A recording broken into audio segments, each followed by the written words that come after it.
Սա Հայաստանի Հանրապետության շրջանառու մետաղադրամների ալբոմ է։ Մարաթ Հասրատյանը հավաքել է Կենտրոնական բանկի անկախությունից ի վեր թողարկված բոլոր մետաղադրամներն ու իրար կողք շարել։ Եթե տարիներ առաջ սա պարզապես հոբի էր, ապա այսօր արդեն փոքր բիզնես, որով սկսեց զբաղվել 2023-ի սեպտեմբերից հետո, երբ ստիպված էր թողնել ամեն ինչ ու Լեռնային Ղարաբաղից Հայաստան տեղափոխվել։ Շուկան ուսումնասիրելուց հասկացա, որ շուկայում բացակայում են դրամագիտական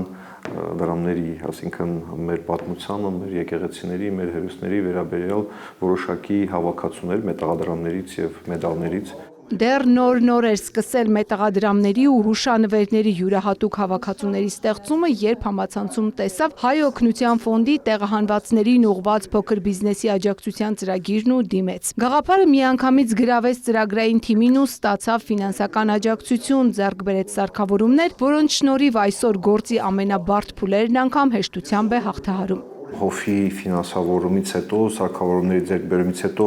ես կարելի ասել մի մեծ քայլ առաջ գնացի, այսինքն հավաքածուների ստեղծման ճանապարհին, քանի որ մի աշխատանք, որը շատ թանկ է եւ չէի կարողանում իրականացնել առանց այդ սարքավորումների, հիմա կատարում եմ ես, այսինքն ես արդյունքում ստանում եմ ինքնարժեք ավելի ցածր հուշանվերներ։ Ծրագիրը կրկին մեկնարկում է այս անգամ Իջևան, Նոյեմբերյան, Բերդ եւ Սիսիան խոշորացված համայնքներում հաստատված արցախցիների համար։ Կարող են դիմել եւ գաղափարի մակարդակում գտնվող եւ գործող բիզնեսները։ Տարիքային սահմանափակում չկա, ոլորտային նախապատվություն էլ չկա,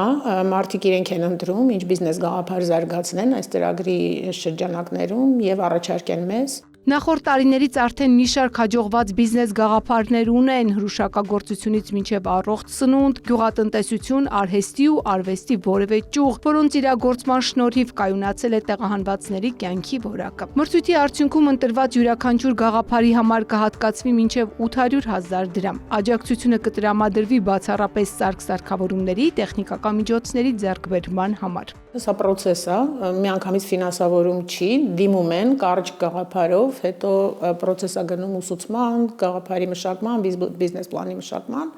եւ այնուհետ որոշում է կայացնում հանձնաժողովը